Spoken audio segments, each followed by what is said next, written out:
আপনারা জানেন যে আমি আজকে আসতেছিলাম, আমি গিয়েছিলাম হচ্ছে কলাতলিতে গিয়েছিলাম। আস্তে আস্তে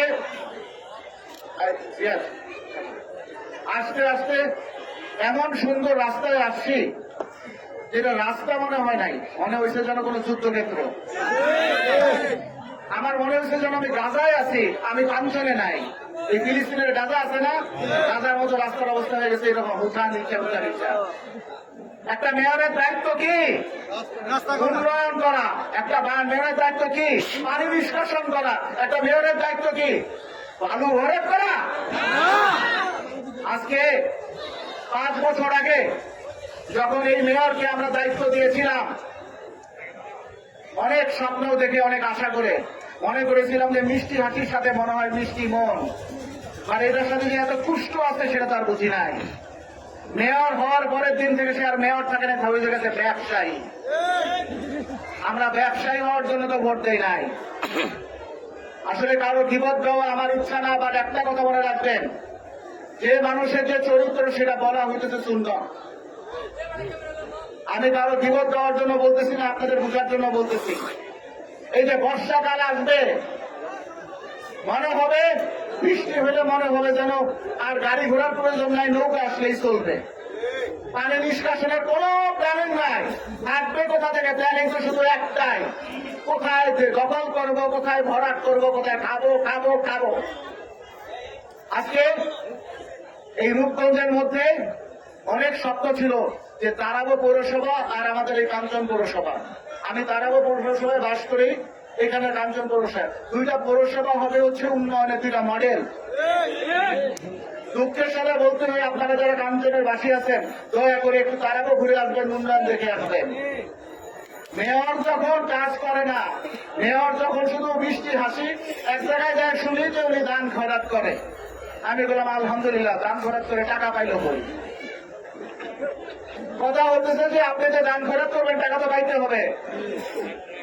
তাদের ব্যবসা কি, তাদের উপার্জনের জায়গাটা কোথায় আমাদের তারা বলতে পারে নাই। আপনার থেকে চিন্তাই করে আপনাকে যদি টাকা দেয়, সেটা টাকা হয় না, সেটা হারাম টাকা দেওয়া হয়। কেন আমাদের এখানে বাচ্চা সাহেবকে দেখেন না? ওনার বাবা আব্দুল গাফফার সাহেব এমএলএ ছিল না? আমার বাবা 1 থানার এমপি। আপনারা আপনাদের ভোটের উসিলায় হয়েছে, আমাদের সকলের ভোটের উসিলায় হয়েছে। ওনার বাবা 3 থানার ছিল। উনি 2 বার চেয়ারম্যান ছিল। ওনার চাচা 2 বার চেয়ারম্যান ছিল। উনি একবার মেয়রও ছিল। কই উনার তো বিলাসবহুল গাড়ি নাই, উনার তো সামর্থ্য নাই যে কোথাও যে জুয়া খেলবে, এগুলা তারা বাইরে খেলে। এখন তারা মনে করে যে এক ভাইয়ের হচ্ছে মিষ্টি হাসি, এক ভাই হচ্ছে ব্যবসা, এক ভাই দিয়ে হচ্ছে সন্ত্রাস, এক ভাই হচ্ছে জুয়া, আরেক ভাই হচ্ছে জাতীয় পার্টি। এই হচ্ছে আমার 5 ভাই। এখন ভোটের সময় বিভিন্ন জায়গায় যায় বিভিন্ন ধরনের ধমক। কাঞ্চন উন্নয়ন হবে তাদের জন্য, যুবকদের জন্য, যুবতীর জন্য, যারা আগামীর এই কাঞ্চনে বসবাস করবে। আমরা তো কাঞ্চনে মানুষের উন্নয়ন দেখতে চাই, কাঞ্চনকে তো মরুভূমি হিসাবে দেখতে চাই না। চাই? আজকে আমাদের কোনো উন্নয়ন হয় নাই। আজকে যদি উন্নয়ন না হয়, আমি আমার বাবারে জিজ্ঞেস করছিলাম যে এই কারণে মেয়র কাজ করে না, ভোটে ক্ষতি হয় আমাদের নৌকা। কি কথা মিথ্যা বললাম? ঠিক আছে। এইবার যখন মেয়র মহোদয় চিন্তা করলো যে এবার নৌকা করবে না, আমি বললাম আলহামদুলিল্লাহ, এবার কাঞ্চনে বাস করতাম। ওরা যেদিকে আছে সেদিকে ভোট নাই, যেদিকে বাচ্চা সাহেব আছে, কাঞ্চনের যে ত্যাগী নেতারা আছে, তাদের তারা যেদিকে আছে সেদিকেই ভোট। এবং আমি আপনাদেরকে আহ্বান করব, দয়া করে আমাদের যুবক ভাইরা, আপনাদের দায়িত্ব অনেক। 71 সালে এই বয়সে আমার বাবা কিন্তু অস্ত্র ধরে দেশ স্বাধীন করছিল, বীরের খেতাব দিয়েছিল জাতি। আপনারা সেই বয়সে কিন্তু আপনারা সন্তান। এবার আমাদের দায়িত্ব কাঞ্চন স্বাধীন করা। কারণ হচ্ছে এই যে তাদেরকে যে তারা বলেন যে রিফিউজি, রিফিউজি মানে কি? রিফিউজি রোহিঙ্গা, আর এরা হচ্ছে রিফিউজি, বুঝছেন? অস্থায়ী। আমি বলে দেই, যদি এবার তারা পাশ করে, এই রিফিউজি আপনাকেও কিন্তু রিফিউজি বানাতে পারবে। এই কারণে এবার যুদ্ধ, ভোটের যুদ্ধ অনেক কঠিন হবে। এই ভোটের যুদ্ধে আমার প্রত্যেকটা নাগরিক, কাঞ্চনের প্রত্যেকটা প্রেমিক, এই মাটির যতগুলো মানুষ ভালোবাসে তাদেরকে আমি একটাই আহ্বান করি, যদি আমাদের ভালো থাকতে হয় তাহলে আমাদের এই দেশের সন্তানকে নিতে হবে, এই মাটির সন্তানকে নিতে হবে। এটা হচ্ছে বাদশা ভাই। সবাই ওনার আমলে আপনারা অনেকেই ছাত্রলীগ একসময় ভোটার ছিলেন না, বলে দেয় মা বোনরা যারা আছেন আপনাদেরকে আহ্বান করতেছি, ওনার আমলে 5 বছরে হোল্ডিং ট্যাক্স ছিল না। ছিল হোল্ডিং ট্যাক্স মানে হচ্ছে সিটি কর্পোরেশনের যে বাড়ির ট্যাক্স, যেটা এটা কিন্তু দেওয়া লাগে নাই কারো।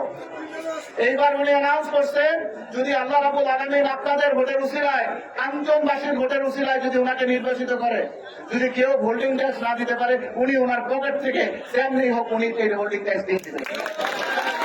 আমাদের এরকমই মানুষ দরকার, যে মানুষটা সৎ, যে মানুষটা খানদানি, যে মানুষটা কাঞ্চনের আদিবাসী এবং যে মানুষটা আপনাদেরকে ভালোবাসে, এই মানুষটাকে তো আপনারা বেছে নেবেন।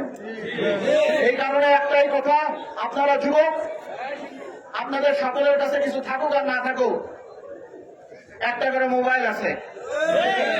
যারা আপনারা আছেন সবাইকে আহ্বান করব, দয়া করে এই 26 তারিখ মোবাইল ফোন মার্কাতে আমাদের বাদশা সাহেবকে ভোট দিয়ে, এই দেওয়ান বংশের বাদশা সাহেবকে ভোট দিয়ে আপনারা এই কাঞ্চনকে আবার স্বাধীন করবেন ইনশাআল্লাহ।